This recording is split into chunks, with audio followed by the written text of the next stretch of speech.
Ayan, kung nakikita nyo, gumagalaw yan. Kasi hindi ito naka-fix outer barrel. Diba? Itong unit na to is naka-fix outer barrel, naka-fine tuning, naka-trigger job, at higit sa lahat, naka-enhance into big bore nozzle. Okay, good day mga ka-airsoft. Good day mga ka-big man. Big man walang katulad, gamit ay legit, laging panalo pagsukat. Sniper o pistol, lahat ay fire, kami ang top airsoft provider. Big man, walang katulad, gamit ay legit, laging pagaman bidin din siya. Laging may bago, laging legit. Big man rules, wag kang bitter kid. Big man, walang katulad, gamit ay legit, laging panalo pagsukat. Sniper o pistol, lahat ay fire, kami ang top airsoft provider. Hapon na po, pero may ihahabol tayong review and unbox, no?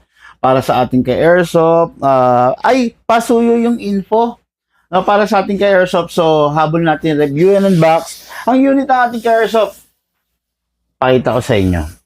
This is the Glock 18. Ayan, Taiwan, the Glock 18. Mamaya makikita nyo yung difference ng bali upgraded version kasi ito no? Mamaya pakita ko sa inyo yung difference, no?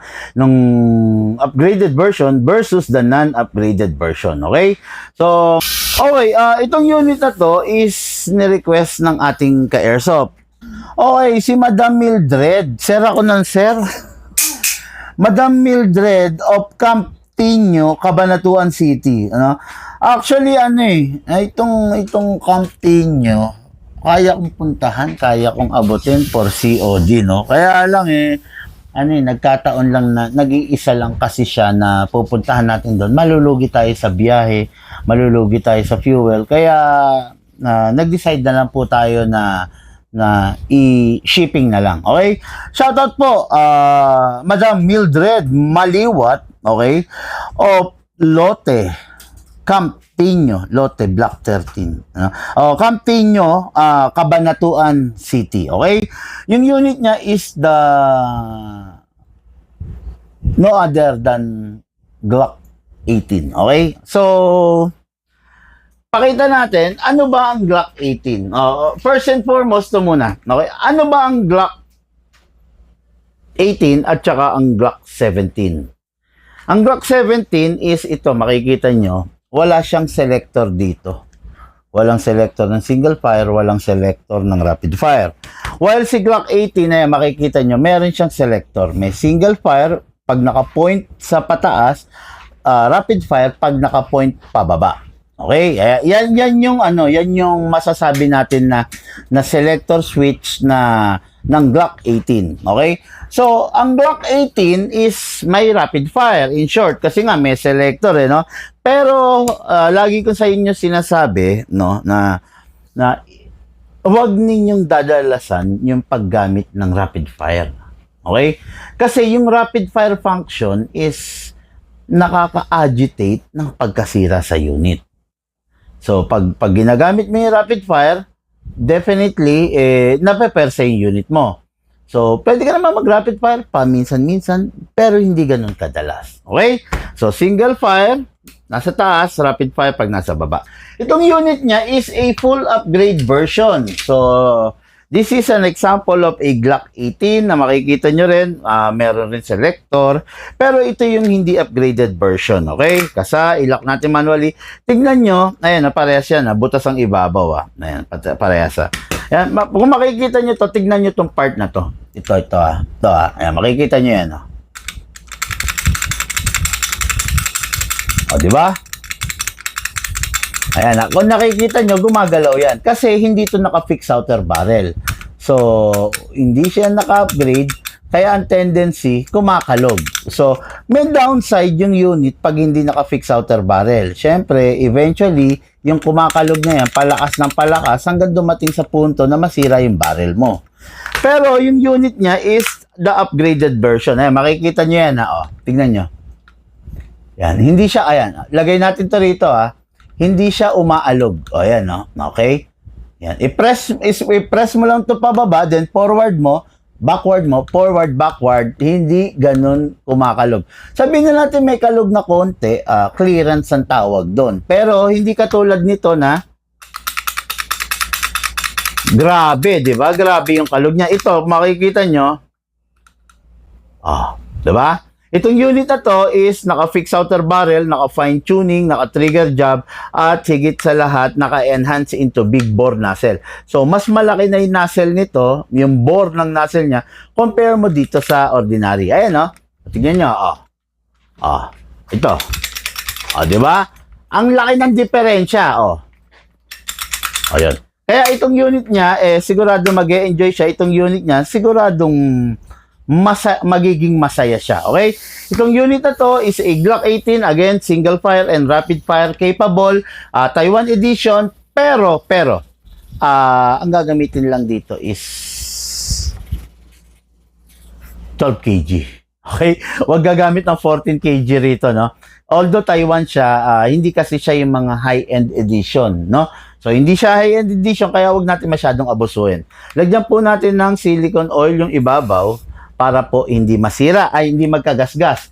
Ang mga Glock kasi, without the presence of silicone oil, ganyan yung nangyayari sa ibabaw. Okay? So, lagyan natin para sabihin natin na totally hindi magasgas, pero at least malesen, mapatagal yung buhay. Kasa, then ilock manually, then spray tayo dito sa nozzle. Okay. Then ito, kunin natin to, press the valve, pindutin ng valve, then saka spray yan. Okay, yan. Yan yung output valve. Then dito yung inlet valve sa baba. Okay, ayan na ha. So, nagawa na natin yan. So, dako tayo, kukuha tayo ng silicone, ay ng green gas. Sabi ko nga sa inyo, always check your gas, kailangan number 12. No matter what the brand na ginagamit nyo, kung saan kayo hiyang, okay lang. Okay lang na gumamit kayo ng Mighty, okay lang na gumamit kayo ng Gardner, okay lang na gumamit kayo ng kahit anong brand, ng Pop Dyno, basta make sure na number 12 lang ang gamit ninyo. Okay? Kasi yung unit, para mapatagal natin, kailangan gamitin natin yung compatible sa kanya. Halimbawa, yung bagong bili mong motor, scooter. Sinabi ng maker, halimbawa sinabi ni Yamaha, okay, ang gagamitin mo lang dyan, regular, unleaded lang. Regular, unleaded lang, huwag mo na siyang gagamitan ng premium or ng mga special, di ba? Doon lang tayo sa regular unleaded kasi yun yung magpapatagal ng buhay ng unit. Although pwede mong gamitan, kaya lang, mapepersa yung mga laman loob, di ba? Ganun din naman sa airsoft, no? Pag sinabing 12 kg, 12 kg lang, huwag mo nang pilitin i-14 kg kasi masisira. Okay? Upside down, then press down, 2 seconds only. 1, 2 seconds only kasi yung unit is upgraded naman. Pag yung unit hindi upgraded, saka ka mag 5 seconds, mag 7 seconds. Okay? Ngayon, lagyan natin ng 0.20 para maikrono natin, maipakita natin sa ating madam kung gaano kalakas yung unit niya. No? Normal FPS ng mga Glock, kung di ako nagkakamali, 300, 320. Tignan natin to. Hatakin natin to pababa. Then place your right thumb here. Lagyan natin ng ilang pirasong 0.20 kasi ikokrono po natin. Okay. Yan, nilagyan natin ng 2, 4, 6 na bibis. Then, lagyan na natin ng regular na bibis na ginagamit natin, which is the 0.30 para magpa-firing kasi tayo. Maximum rounds ng isang Glock is 27 rounds. Pasok. Malakas. Okay? Malakas. Kasa. Hatak. Ready to fire. Single fire po muna tayo. Chrono test po natin. Video.